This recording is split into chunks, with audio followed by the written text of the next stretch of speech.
2020 dari kelas 7A akan menjelaskan tentang pendidikan multikultural di Indonesia. Tentang pendidikan multikultural di SD atau MI.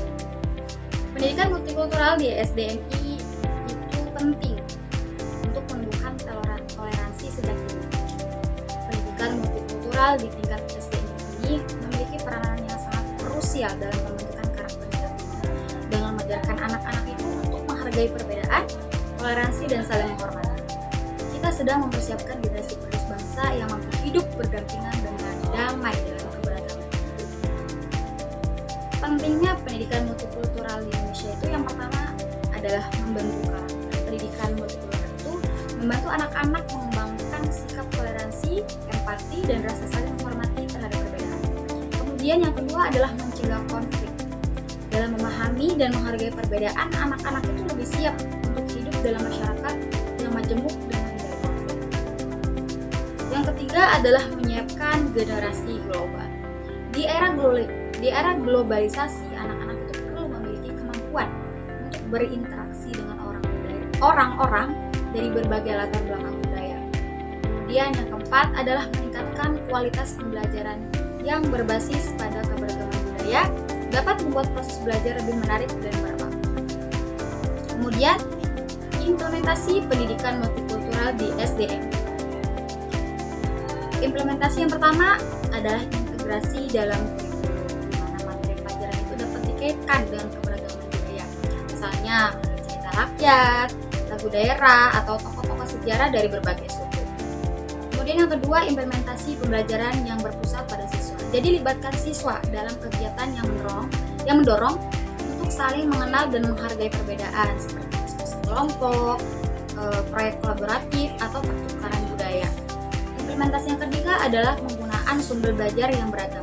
Gunakan berbagai sumber belajar seperti buku, gambar, video, dan kunjungan lapangan untuk memperkaya pemahaman siswa tentang keberagaman. Implementasi yang keempat adalah menciptakan lingkungan belajar yang inklusif.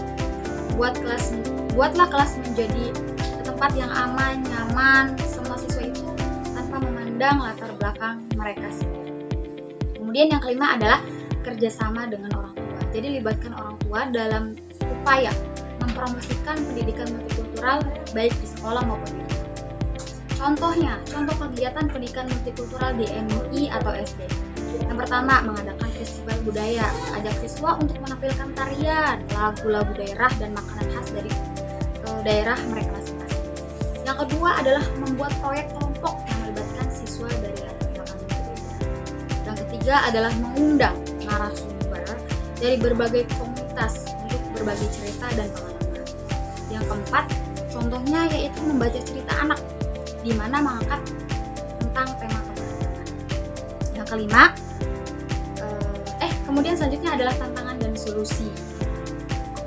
Yang pertama adalah kurangnya kesadaran guru, jadi melakukan pelatihan guru agar meningkatkan keterampilan dalam menerapkan pendidikan multikultural.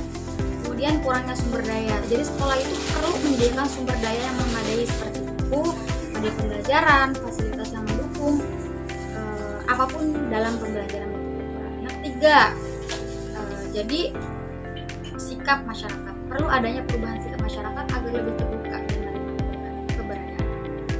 Pendidikan multikultural di SDM ini adalah suatu investasi jangka panjang untuk membangun generasi penerus bangsa yang mengerti dan mampu hidup berdampingan secara damai dalam masyarakat. Baik, cukup sekian dari saya. Kurang lebihnya mohon maaf. Akhirul kalam, wassalamualaikum warahmatullahi wabarakatuh. Sampai jumpa lagi. Thank you all for watching.